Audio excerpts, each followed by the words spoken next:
আজকের এই গণমিছিল পূর্ব সমাবেশে এ পর্যায়ে বক্তব্য রাখছেন বাংলাদেশ জামাত ইসলামী মনোনীত ঢাকা 2 আসনের জামাত মনোনীত প্রার্থী জননেতা ইঞ্জিনিয়ার তৌফিক হাসান।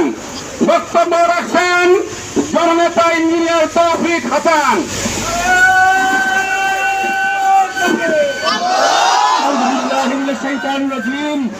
বিসমিল্লাহির রহমানির রহিম।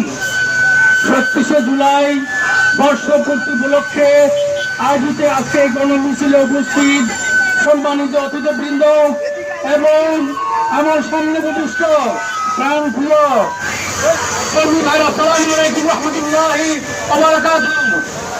জুলাই ৩৬ কি চেতনার নাম, একটি জাগরণের নাম, একটি বিপ্লবের নাম। কিন্তু 1 বছর পার হতে না হতেই আমরা আমাদের নিজেদের মধ্যে ঐক্য নষ্ট করে ফেলছি।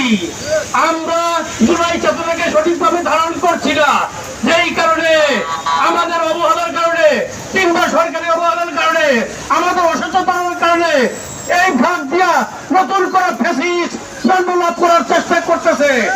আমরা পরিষ্কারভাবে জানিয়ে দিতে চাই, বাংলাদেশ জামাত ইসলামী এবং ইসলামী ছাত্র শিবিরের একটা কর্মী জীবিত থাকা পর্যন্ত এই দেশে আর কোন ফ্যাসিস্টকে আশ্রয় দেওয়া যাবে না। জুলাই 1 বছর পার হয়ে গেল, কিন্তু যারা শাহাদাত বরণ করেছে তাদেরকে আমরা ঠিকভাবে পুনর্বাসন করতে পারিনি। আমরা জোর দাবি জানাচ্ছি তাদেরকে যেন পার্শ্ববর্তী ক্লাস 5 থেকে শুরু করে ইউনিভার্সিটি লেভেল পর্যন্ত তাদেরকে স্মরণীয় এবং স্মরণীয় করে রাখার জন্য তাদেরকে যেন ইতিহাসে ঠাঁই দেওয়া হয়, যেন আজ থেকে আরো 500 শতাব্দী এই জিনিস থেকে মানুষ মনে করতে পারে এবং মানুষ মনে করে এই জুলাই চেতনা থেকে উদ্বুদ্ধ হয়ে আর কখনো বাংলাদেশে ফ্যাসিস্টকে জন্ম দিতে পারবে না।